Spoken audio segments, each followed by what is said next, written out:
Shalom Bapak Ibu Saudara sekalian, selamat malam semuanya. Kembali lagi di Renungan Malam bersama GBI Menhop. Malam hari ini kita akan membahas tentang bagaimana mengekspresikan kasih kita terhadap sesama. Sebelum itu saya mau ngajak saudara sekalian dan Bapak Ibu, yuk sama-sama kita buka ayat firman Tuhan di 1 Yohanes 3 ayat 18. Saya bacakan ya. Anak-anakku, marilah kita mengasihi bukan dengan perkataan atau dengan lidah, tetapi dengan perbuatan dan dalam kebenaran. Nah, pada malam hari ini saya ingin membagikan bagaimana sih caranya kita supaya bisa mengekspresikan kasih kita. Seperti yang kita ketahui, saat-saat ini kita lagi memasuki masa-masa pandemik di mana kita mengalami hal yang luar biasa ya, membuat setiap kita, rata-rata manusia di dunia ini menjadi egois, menjadi mementingkan diri sendiri, menjadi lebih fokus terhadap kehidupannya sendiri, menjadi cuek terhadap orang lain, menjadi tidak peduli terhadap orang lain. Karena adanya pandemik yang luar biasa ini membuat kita, memaksa kita untuk jaga jarak, membuat kita untuk terus waspada terhadap sesama, gitu ya. Tapi gini, ada kalimat bijak yang mengatakan bahwa kasih yang dipendam itu sama saja dengan kebohongan. Seperti contohnya begini, ada sepasang kekasih, misalnya orang pacaran ya, kalau misalnya si cowoknya itu sering mengumbar perkataan saya sayang sama kamu, saya cinta sama kamu, tapi dia nggak pernah menunjukkan tindakan rasa sayang itu sama aja seperti gombalan belaka, itu sama aja seperti bohong belaka. Contohnya begini, kalau memang kita sayang sama satu orang, misalnya orang itu lagi sakit, kita pasti akan kepikiran untuk saya mau jenguk dia deh, dia lagi sakit. Kita pasti ada perasaan worry sama orang itu. Kita pasti akan kepikiran dia udah makan belum, dia makan apa, dia sekarang keadaannya gimana, udah mendingan belum.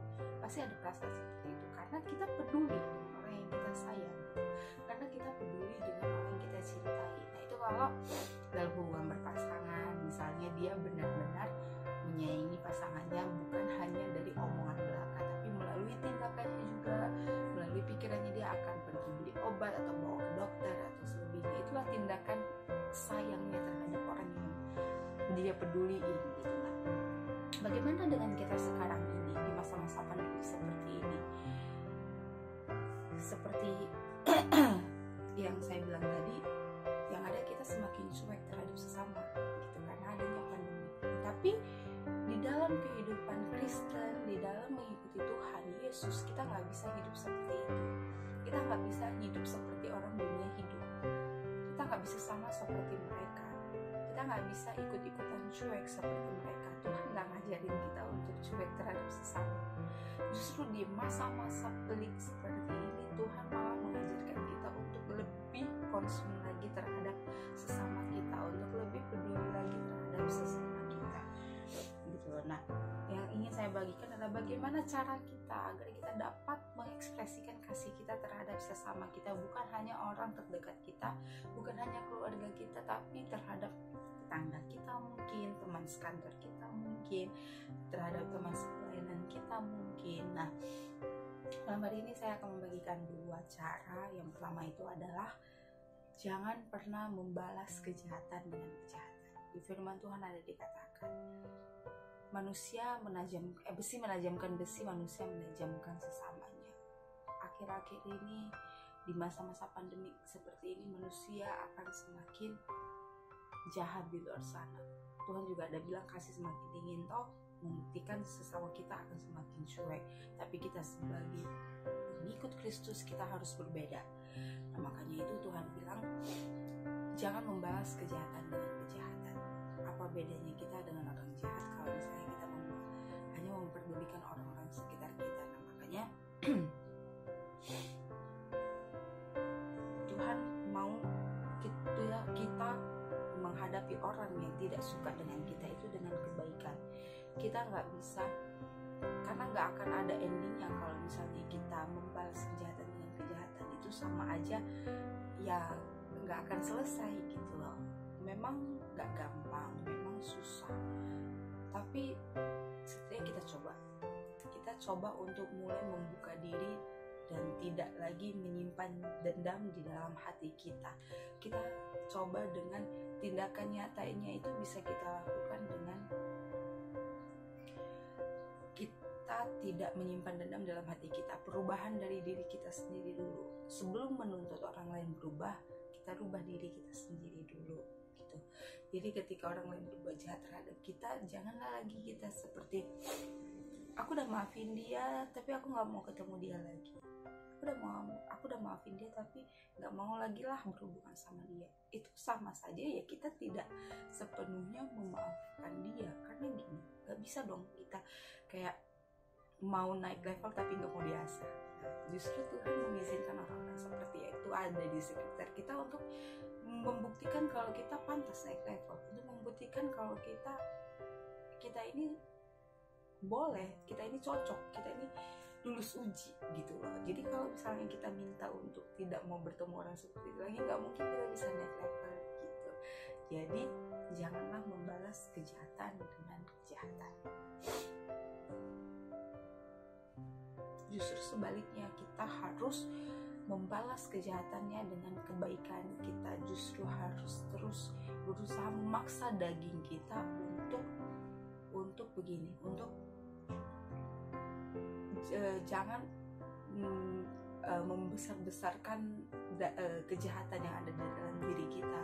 Misalnya contohnya kayak gini, kalau misalnya kita bilang aduh nggak tahan ya aku ketemu dia, rasanya pengen marah aja kalau bisa ketemu dia gitu. Tapi justru kita harus lawan itu, kita harus lawan kemarahan di dalam diri kita. Kita harus ubah kemarahan di dalam diri kita menjadi mengasihi orang itu. Kita harus jadi kayak punya rasa simpati terhadap orang itu. Kita harus punya iba terhadap orang itu gitu. Walaupun dia udah nyakitin kita, walaupun dia udah sepertinya kayak mengolok-olok hidup kita, tapi kita harus bisa terus mengasihi lainnya. Tuhan terus mengasihi kita. Bayangin nih ya, kalau misalnya kita perlakuin orang seperti itu dan Tuhan memperlakukan kita seperti itu, bagaimana hidup kita? Kalau misalnya Tuhan bilang kamu udah ngelakuin dosa, nggak mau lagi lah Tuhan lihat muka kamu, Tuhan buang muka sama kita, langsung binasa kita yang ada ya. Nggak akan lagi kita bisa terus bertobat, nggak akan lagi terus kita minta maaf sama Tuhan. Betul, tapi Tuhan kita itu luar biasa sekali. Tuhan kita itu baiknya luar biasa sekali, penuh dengan kasih sayangnya itu luar biasa sekali terhadap setiap kita gitu. Makanya Tuhan nggak seperti itu. Makanya kita juga harus bisa menerapkan itu dalam kehidupan kita. Yang kedua itu adalah belajarlah untuk punya perasaan suka menolong terhadap sesama kita. Bukan hanya menolong orang yang baik sama kita, bukan hanya menolong keluarga kita, bukan hanya menolong orang terdekat kita, tapi punya perasaan simpati, punya perasaan iba terhadap sesama kita dimanapun kita berada. Dimanapun kita ketemu orang di jalan, punya perasaan. Kita harus punya perasaan peduli. Gitu loh. Misalnya tiba-tiba melihat kecelakaan atau apa, kita harus punya perasaan peduli. Punya pemikiran sedikit yang worry terhadap orang. Gitu loh. Jadi karena orang yang terus menjaga hartanya di dunia ini itu nggak ada artinya gitu. Barang siapa, Tuhan ada bilang kan, barang siapa mempunyai harta di duniawi dan melihat saudaranya menderita kekurangan tetapi menutup pintu hatinya terhadap saudaranya, itu bagaimana kasih Allah dapat tetap ada di dalam dirinya. Nah, kalau misalnya kita minta berdoa kasih Kristus ada buat kita tapi kita nggak memberi terhadap sesama kita juga, itu pun susah. Karena nggak mungkin dong Tuhan bisa kasih kita tapi kita sendiri nggak bisa kasih ke orang gitu loh. Jadi itu aja yang mau saya sampaikan. Yang pertama, kita harus jangan melawan kejahatan dengan kejahatan. Yang kedua, kita harus punya rasa untuk menolong terhadap sesama kita. Dengan begitu kita dapat mengekspresikan kasih kita terhadap sesama. Nah, sekian renungan malam yang ingin saya bagikan. Semoga dapat bermanfaat untuk setiap kita dan dapat dimengerti. Terima kasih, Tuhan Yesus memberkati.